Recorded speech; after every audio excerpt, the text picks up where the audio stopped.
റെസിപ്പിക്ക് ingredients ആണ് ഇവയൊക്കെ. ഞാനിവിടെ പാല് ഫ്രീസറിൽ വെച്ച് കട്ടിയാക്കി എടുത്തിട്ടുണ്ട്. അതുപോലെ ടേസ്റ്റിന് ആവശ്യത്തിനുള്ള പഞ്ചസാര, പിന്നെ 2 ചെറിയ പാക്കറ്റ് ഓറിയോ, പിന്നെ ഫ്ലേവറിന് ഞാനിവിടെ ഒരു ടേബിൾ സ്പൂൺ ചോക്ലേറ്റ് ഐസ്ക്രീം കൂടെ ആഡ് ചെയ്യുന്നുണ്ട്. ഒന്ന് വളരെ സിമ്പിളായിട്ട് നമുക്ക് പെട്ടെന്ന് ഒരു അടിപൊളി ഷേക്ക് ഇങ്ങനെ ഉണ്ടാക്കിയെടുക്കുന്നത് നോക്കാം. ഒരു മിക്സിയിൽ ജാർ എടുത്തിട്ട് നമ്മുടെ ഓറിയോ ബിസ്ക്കറ്റ് ഇട്ട് കൊടുക്കാം. ഞാനിവിടെ ക്രീമോട് കൂടി തന്നെയാണ് ഇടുന്നത്.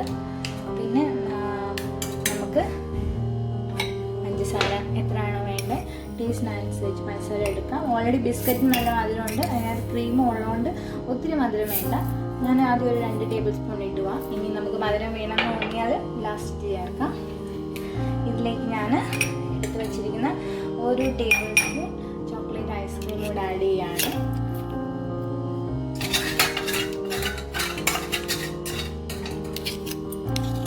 ആഡ് ചെയ്തു. നമുക്ക് നമ്മുടെ കട്ടിപ്പാൽ അത് ചേർത്ത് കൊടുക്കാം.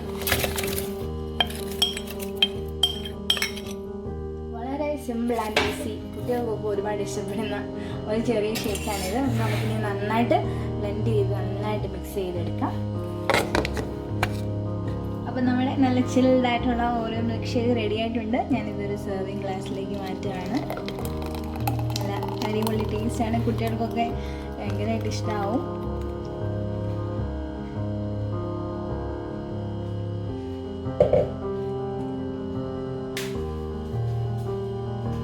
നമ്മുടെ ഈ ഓറിയോ മിൽക്ക് ഷേക്ക് നിങ്ങളൊന്ന് തീർച്ചയായും ട്രൈ ചെയ്യുക. വളരെ സിമ്പിളായിട്ടുള്ള റെസിപ്പിയാണ്.